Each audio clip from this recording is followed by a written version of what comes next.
Terima kasih rakan-rakan dan kesempuri. Hari ini hari pertama saya berada di Pusat Konvensyen Kuala Lumpur untuk membawakan liputan langsung mengenai Mesyuarat Menteri-Menteri ASEAN ke-47 yang sebenarnya telah pun bermula 2 hari yang lalu dengan mesyuarat-mesyuarat persediaan juga oleh pegawai-pegawai kanan ASEAN dalam rangka kerja mereka untuk mempersiapkan mungkin perkara-perkara yang terakhir sebelum melangkah masuk ke komuniti ASEAN yang akan dilancarkan pada 31 Disember nanti. Satu detik yang penuh bermakna yang sangat penting bagi kita khususnya sebagai pengerusi ASEAN untuk tahun ini. Dan sebentar lagi juga program pada kali ini akan dirasmikan oleh Menteri Perdagangan Antarabangsa dan Industri Datuk Seri Mustafa Mohamad dan juga dihadiri oleh Menteri-Menteri Ekonomi dan Kewangan Asia yang lain serta perwakilan mereka, juga pegawai-pegawai kawasan perdagangan bebas ASEAN, kawasan pelaburan ASEAN serta perwakilan dari Majlis Komuniti Ekonomi ASEAN. Sebentar lagi saya akan bawakan liputan mengenai perkara tersebut apabila tiba masanya nanti. Tetapi sekarang ini saya berbesar hati untuk memperkenalkan Tan Sri Dr. Rebecca Fatimah Stamaria yang merupakan Ketua Setiausaha Kementerian Perdagangan Antarabangsa dan Industri. Selamat pagi. Thank you for being with us, Tan Sri. Thank you. Thank you very much for having us here. Yes. And could you also summarize the meetings and the preparations that have been held for the last 2 days? Okay. What we did as senior officials, and this is something we do every year, prior to the ministers' meeting, we meet to ensure that all the preparations are ready, all the documents are ready, and all issues that need to be highlighted to ministers. Over the year, we've been going through a number of meetings to streamline our work, to ensure that the ASEAN Economic Blueprint, ASEAN Economic Community Blueprint, all the measures in it are implemented. So this is to really take stock to ensure that the measures that we couldn't implement for various reasons, and as long as they're not administrative we can manage, but if they need to be elevated to the ministers to find a resolution, then that's what we do. So during these preparatory meetings, we try to highlight, to prepare all the issues that need to be taken up by the ministers to ensure that at the end of the year, when we say that the ASEAN Economic Community is in place, the measures are already implemented. So that was what we did the last 2 days. 4 months remaining before the implementation of the ASEAN community and also for the ASEAN Economic Community. So within this time frame, what is the most crucial or the most important aspects that need to be dealt with? What we really need to ensure is that what we say, in official documents, people feel on the ground. Now, if you say you've opened up the market, and your person on the street doesn't feel it, then you have an issue. So so it is important that we work to bridge the gap between what we have done, and we've done a lot, and how people on the ground feel. So that's a challenge, because the businesses will definitely feel it because they get duty-free access, and that has been happening over the last few years. The ASEAN Free Trade Agreement entered into force in 2010. And so the last few years, basically, you've had duty-free access among ASEAN member states. But the important thing is not to say that you have duty-free access. The important thing is the businesses feel it, the small and medium enterprises feel it, and the person on the street feels it. And that's the challenge for us. We also need to ensure that when you say you have reduced the duties to zero, that there are no more barriers, and that is the biggest challenge we're facing now, and that's what we're doing. We're trying to ensure that we can communicate better with our business community so that they tell us, these are the problems. You've done zero access already. Very easy to. You've removed duties, but if the regulations make it difficult for the businesses to enter your market, that's a problem. So we realize that. Yes, we've done quite a lot over the last few years, but there is so much that we need to do, and therefore we cannot stop. And so with the AEC coming into place at the end of the year, it doesn't mean that everything is complete. What it means is you finish one phase, important phase of a journey, but the journey continues. So at the senior officials level, we've also drawn up the next, the plan, or the strategic plan, the blueprint for the next years until 2025.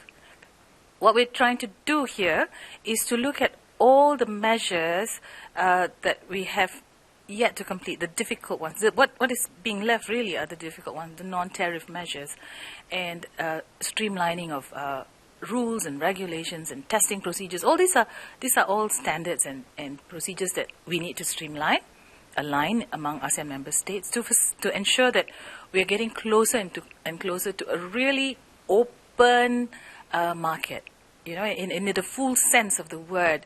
So in 2020, by 2025, we hope that this will become a reality, and we are charting our timelines, key timelines for deliverables over the next 10 years. So this is like I said, economic integration is not a one-off. It's not an event. It's a journey. We have started the journey. The first phase of the journey ends on the 31st of December 2015.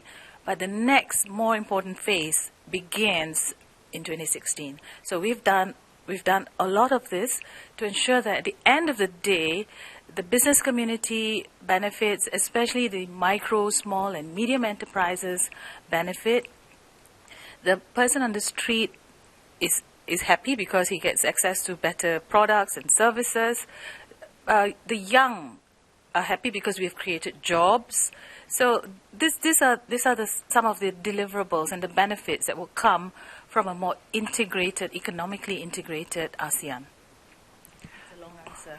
And suitable one, and hopefully that clarifies, what is truly important for all of us, because I think the center of the ASEAN community is us, the people. And previously, I think before this, Malaysia has always enjoyed a very good economic and also political relationship with among other ASEAN countries and also other countries in the world. But after the implementation of the ASEAN community and also the ASEAN economic community by the end of this year, what changes can we expect, and how will it affect the people, especially those involved in trades and business? Okay.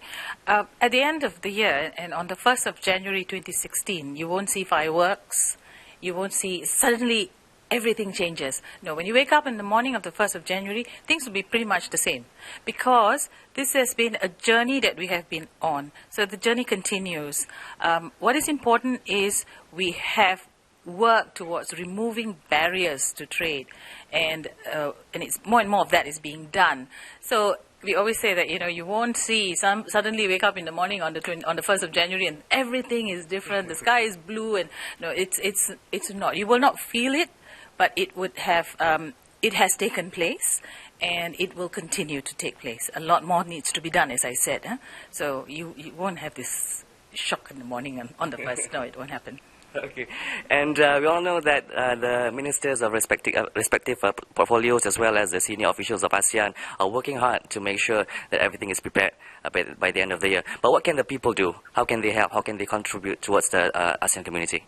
I think it's important. This is a difficult thing. Folks need to start thinking ASEAN, and we have done at MITI. We've done a number of engagements, like. Our main stakeholders are really the business community, but we've gone beyond that. We've also had engagements with students. My minister too has done a number of engagements with students so that they understand that there are benefits that will come to them from this bigger market. The Malaysian market is 30 million. But when you look at the ASEAN market of 620 million, the opportunities are suddenly so many-fold. So we need to get that message across to people that the opportunities will come in the form of jobs, in the form of more opportunities created for them, easier travel, things like that. You have visa-free access. Those are things that we've done over the years to hopefully make people feel that they are ASEAN, that they're proud to be ASEAN. Yes, we are Malaysians. We're very proud to be Malaysian. I'm very proud to be Malaysian. But there is the additional thing that I am also a citizen of ASEAN, and with that comes certain benefits. Yes, thank you very much, Tan Sri Dr. Rebecca Stamaria from MITI for clarifying us ataupun dengan memperjelaskan tentang kedudukan kita sebagai rakyat yang juga merupakan paksi dalam komuniti ASEAN, juga dalam teras ataupun khususnya dalam bidang ekonomi, kerana di hujung tahun nanti peranan kita semua akan terselah ya, kerana kita juga adalah sebahagian daripada komuniti ASEAN yang akan dilancarkan pada hujung tahun nanti. Dan apabila tiba masanya nanti, saya juga akan bawakan liputan untuk perasmian bagi Mesyuarat Menteri-Menteri Ekonomi ASEAN ke-47, tetapi buat masa ini saya akan kembalikan anda semua ke Angkasa Puri.